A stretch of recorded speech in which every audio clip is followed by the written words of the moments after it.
बहुत पत्रकार लोग बीरगंज में दूरबीन रख ले बा। जी जी घंटा घर पर चढ़ के कि कहाँ अपना घर पर चढ़ के दूरबीन से जौन देखे ला जौन गलत सही लौकेला वही हिसाब से व्याख्या कर देवे ला। चौखुआ परसौनी गाँव पालिका आवे वाला 5 वर्ष में स्वच्छ स्वस्थ सुंदर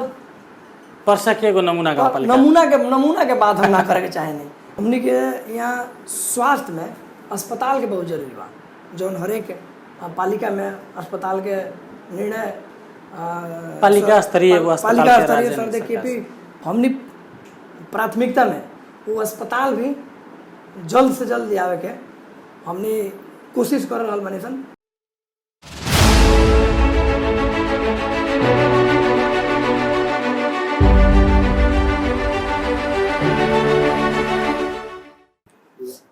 नमस्कार और प्रणाम। हमनी के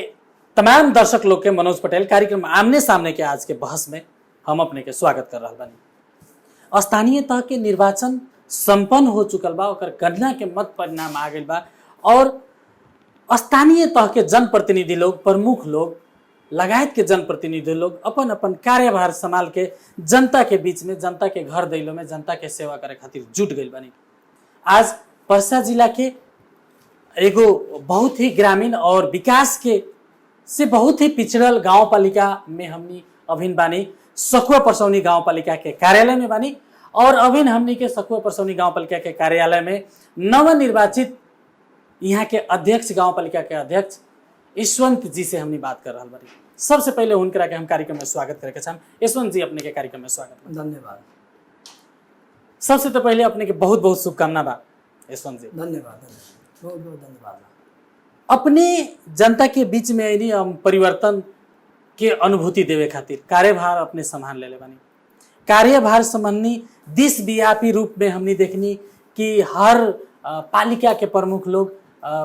कार्यालय में बैठते कुछ निर्णय जनता के पक्ष में जन मैत्री कार्यक्रम लेके आए। अपने जब कार्यभार संबंधी शपथ ग्रहण के बाद में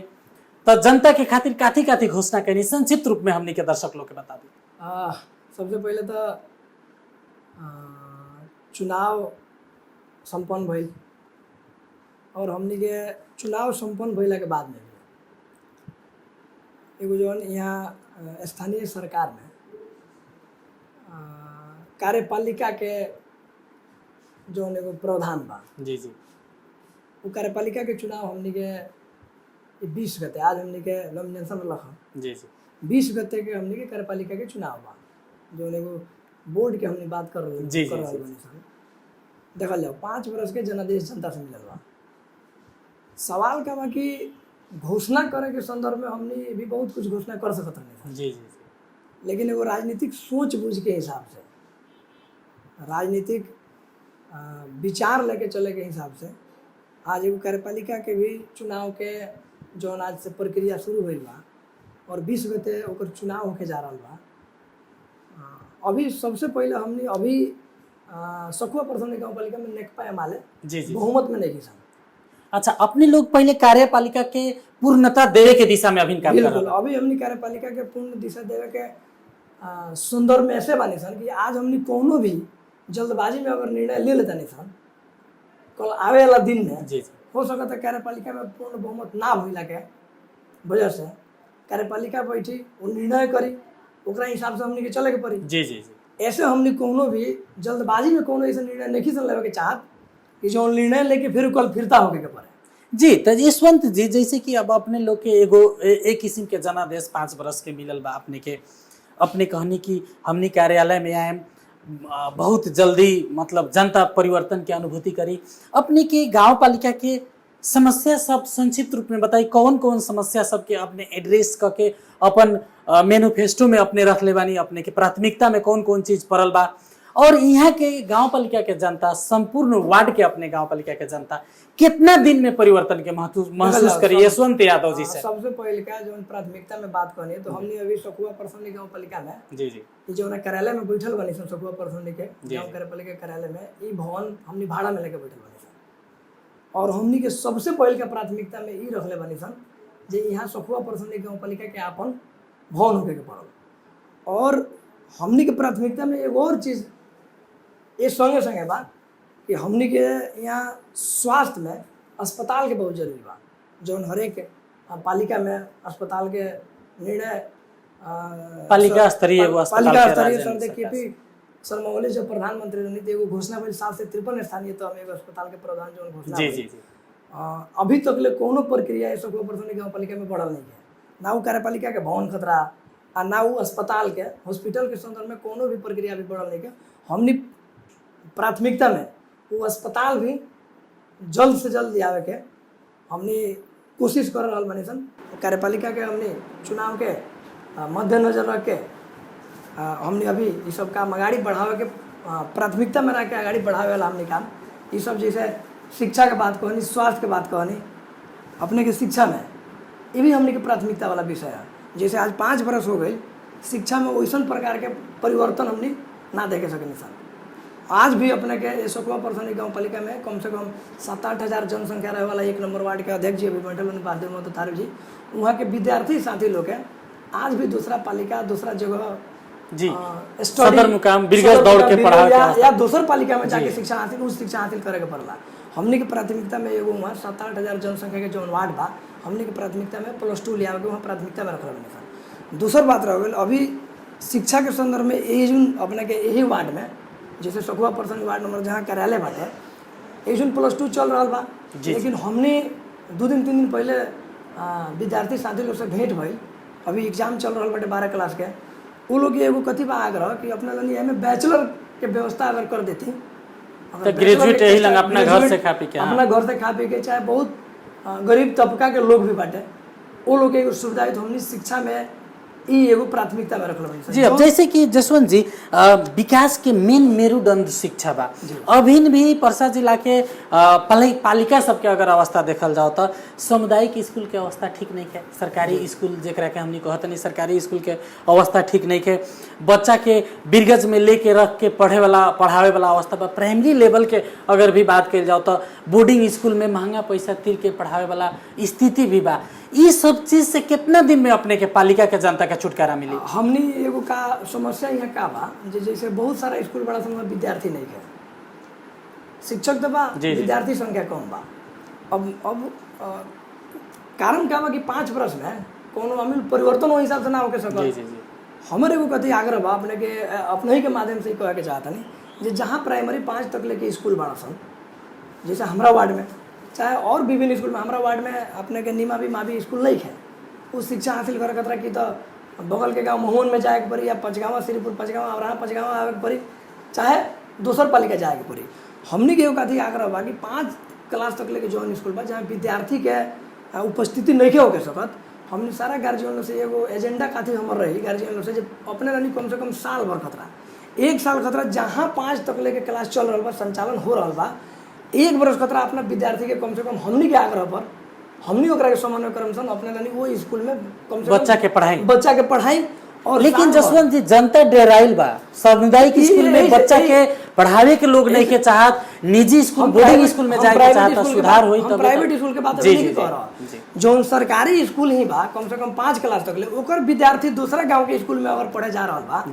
दूसरा स्कूल में पढ़े जा रहा बा हम ऊपर बात कर रहा प्राइवेट के फेज अलग बाटे। जब तक ले जहाँ प्राथमिक कम से कम शिक्षा हासिल करे के बात बा वहाँ भी स्टूडेंट के चाहे शिक्षक के तालमेल नहीं के शिक्षक विद्यार्थी के वो तालमेल के जरूरी बाटे सबसे पहले या गार्जियन के तालमेल नहीं के। और हुआ तो प्राइवेट के बात अलग कह देनी हम अभी सरकारी की बात कर रहा बनी जो अभी तक ले सरकारी स्कूल में ही गाँव में स्कूल रहते ही गार्जियन लोग की मानसिकता में बचे यहाँ पढ़ाई शिक्षक समय पर ना आवेला चाहे पढ़ाई ना होला चाहे व्यवस्थित नहीं के इंफ्रास्ट्रक्चर आज वहाँ व्यवस्थित नहीं के सुधार टॉयलेट की अवस्था सुधार नहीं है। ऐसे हमार आग्रह रही कि 1 वर्ष खतरा कम से कम हमनी के जिम्मा जनप्रतिनिधि होकर भी हमनी के जिम्मा वो विद्यार्थी लोग के लगावे के और 1 वर्ष में कोनो प्रकार की उपलब्धि अगर नहीं है या उपलब्धि हो रहा बा तो निश्चित रूप से वो देखा पड़ जाए कम से कम 1 सेशन।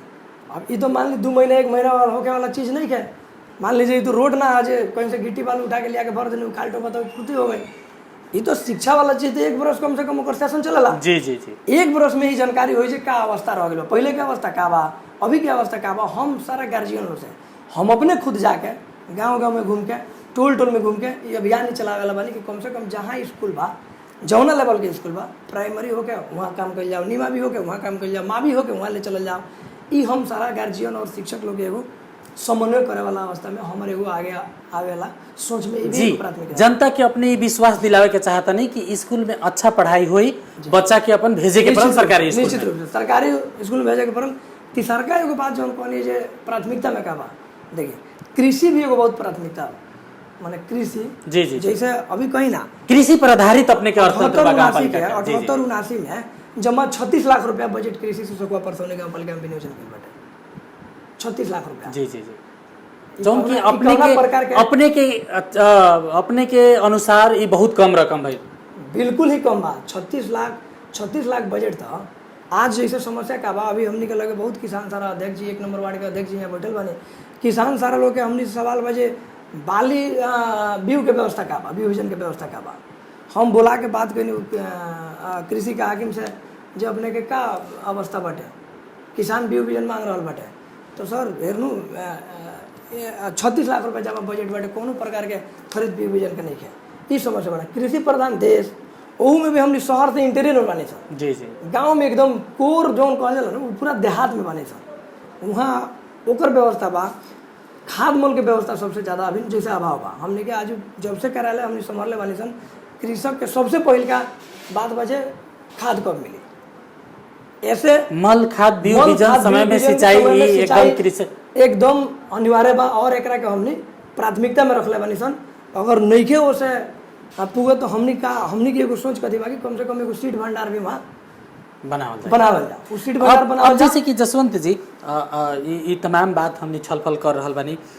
एगो अपने में जैसे कि अपने चुनाव लड़नी, अपने पर विभिन्न किस्म के आरोप भी लागल चुनावी दौड़ में कि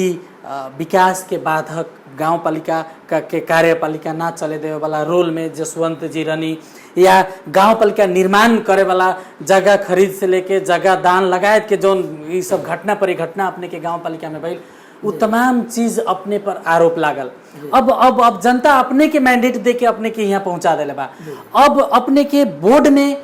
जैसे कि अपने की कहनी है कि हमने कुछ साथी लोग अन्य पार्टी से बा, कुछ साथी लोग अपने के पार्टी से भी बा, वार्ड अध्यक्ष लोग लगायत के कार्यपालिका के सदस्य लोग। अब अपने गांव पालिका के जब अध्यक्ष हो गए नहीं तो एकरा के समन्वय अपने कैसे करें। अब बिहान अपने के भी जसवंत जी के विरोध करके गांव पालिका के बंधक बनावे वाला भी बिहान काम हो जाए, ये सब चीज में अपने कितना सीरियस है। जो आरोप के एगो बात कहने ना, ओकरा के ज्यादा खंडन करे के हम नहीं समय में फिर करे के चाह विरोध मिला के चले सके कि ना गांव पालिका बात अपने बताओ। जोन कल के हमर आरोप हमरा पर जोन बा, हम जोन गतिविधि 5 वर्ष में 100% गांव पालिका में कैले बानी, ओकर एके गो जवाब बा, जनता निश्चित रूप से ओकर निर्णय कैले बाटे। जनता जनार्दन जनता के पक्ष में रहनी, जनता के पक्ष में रहनी, तब तो इतना एकदम अपार बहुमत से जनता आज निर्वाचित करके जनता जनार्दन भेज। अब सारा जनप्रतिनिधि के अपने जसवंत यादव मिला के विकास के एगो यहाँ एगो धारा अपने ले आ सकता। निश्चित रूप से बात कहनी है। हम विरोध कथी कर कैले नहीं, हमर विरोध ही रहे जे गांव पालिका के कार्यालय भवन अपन होके के चाहिए। हमर विरोध यही चीज करे जे सखुआ परसौनी में गत चुनाव में जो अध्यक्ष रहे वो गांव पालिका यहाँ से सार के ले जाते रहे महुअन पारसनाथ, जो नाम रखत रहे ठाउरस, अपने के नाम परिवर्तन के बात रहे। हमारे विरोध क्या खतरा रहे, जब सेंटर में गांव पालिका के कार्यालय बा तो एक के महुअन ले गए कौन जरूरी है। हमार विरोध तो निश्चित रूप से जायज रहे जी। अब हमारे जसवंत जी जैसे कि कंक्लूजन में अब यशवंत यादव अपने गांव पालिका के अध्यक्ष हो गए नहीं, अब सारा जनप्रतिनिधि लोग के कार्यपालिका के सारा अन्य कोनो दल से केहू आओ ओकरा के मिल के एगो टीम वर्क के रूप में अपने गांव पालिका के आगाड़ी बढ़ावे के खातिर कितना सीरियस बानी, और अपने के कार्यपालिका अब कौन दिशा में आगाड़ी बढ़ी। हम निश्चित रूप से सीरियस बानी। जैसे कार्यपालिका के चुनाव होके जा रहा है, हम तमाम जो भी कोनो पार्टी से निर्वाचित जनप्रतिनिधि साथी लोग आई बा वो लोग के आग्रह कैले बने, जब हमने के मिल के चलावे पर कार्यपालिका के चुनाव के आवश्यकता का बा। जी जी आज रोवला नहीं पक्ष विपक्ष के अगर मत देम कहीं तो आज से मान लीजिए बात हो गई, जे हमारा पक्ष में मत दिलक हमार हो गई, जे हमारा विपक्ष में मत दिलक ओकर हो गई। लेकिन वैसा हमार सोच नहीं है। लोकतंत्र में सबसे बड़का चीज जैसे कि हमने प्रैक्टिस एकरा पहले के हमने देखनी जनप्रतिनिधि लोग के अपन विपक्षी वार्ड अध्यक्ष लोग के पेले के काम भइल बा जगह जगह गांव पालिका सब में यशवंत यादव भी हुए कार्य दिशा में आगे बढ़े अपने साहब से पहले शायद जी जी 6 वार्ड के अध्यक्ष जिलो लगाए तो ऊपर उपाध्यक्ष लगाए तो हमने बैठल नहीं सन इस सलाह हमनी के चलते लग रही और ऐसा प्रकार के कोनो बात हुई तो रउआ शायद आधा घंटा वेट कैले बनी जी इंतजार कैले बनी जी जी जी हमनी 6 वार्ड के अध्यक्ष जिलो उपाध्यक्ष लगाए अध्यक्ष हम स्वयं बानी सब लोग बैठ के वही विषय में बात करते रहे सन मान लीजिए आवे वाला दिन में कैसे कह जाओ अगर सहमति के बात बा अगर अच्छा काम बा तो सहमत होकर जाओ अच्छा काम नहीं है तो ओकरा के अगर गलत काम कोनो हमरा ओर से हो रहा बा तो ओकरा के विरोध कर जाओ ये हिसाब से हमरा हम स्वस्थ बानी अब विश्वास बानी जी मिलजुल के अपने आगे बढ़े विकास प्रकार से अगर साथी लोग अच्छा काम के विरोध ना करे पार्टीगत रूप से लेके ना चले तो हम स्वस्थ और विश्वास बानी जे आवे वाला 5 वर्ष निश्चित रूप से जौन 5 वर्ष चलल बा विगत के 74 से लेके 79 78 तक ले ओकरा से अच्छा और सभ्य सुशासन तरीका से चली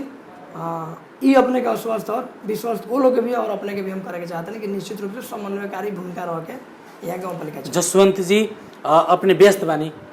व्यस्तता के बावजूद भी हमरा के समय देके हमनी के आमने सामने के बहस में छलफल में अपन विचार रख देनी है एकरा खातिर अपने के बहुत बहुत धन्यवाद और